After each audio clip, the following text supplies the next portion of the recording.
Par son âme, l'homme fonctionne dans deux directions, de l'intérieur à l'extérieur et de l'extérieur à l'intérieur.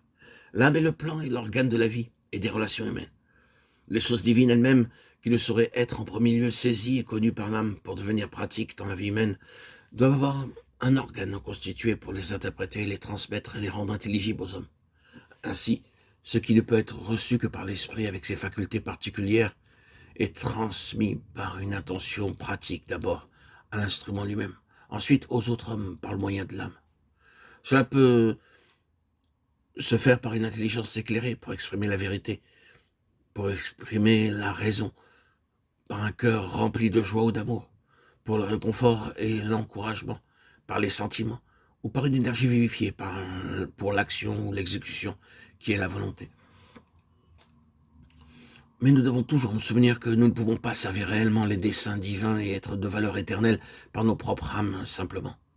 Tout doit être donné de Dieu à nos esprits, et par le moyen de nos esprits. Il faut que ce soit la vérité par révélation et non par notre raison. La joie et l'amour par le Saint-Esprit et non par notre propre émotion, l'énergie et la force en Christ, et non notre propre impulsion et la force de notre volonté.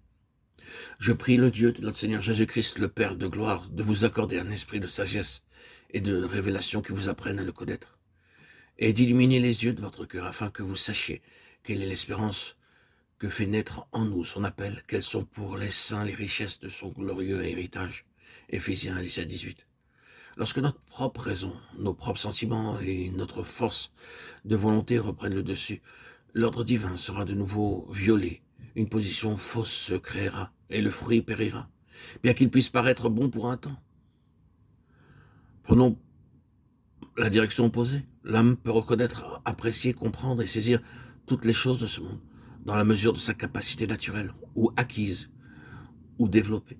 Tout cela peut s'arrêter là et y rester. Ou bien cela peut être élevé sur une base plus haute et dirigé de manière à être transformé en valeur spirituelle, qui est éternelle, et devenir entièrement utile parce que vivant, ou bien ce sera rejeté.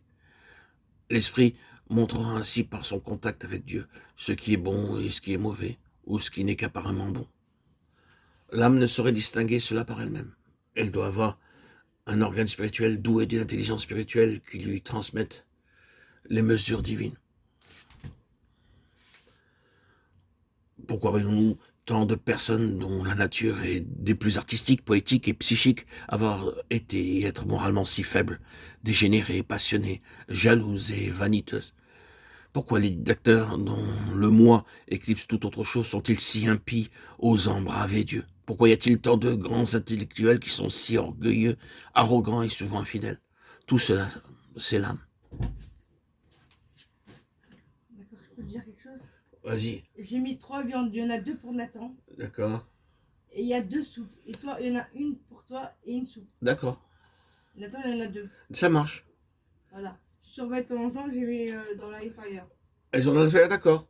Surveille. Pas qu'ils soient trop cuits. Voilà, toi t'en prends une, il y a une soupe pour toi et une soupe pour lui. Et s'il veut du riz, il y a du riz.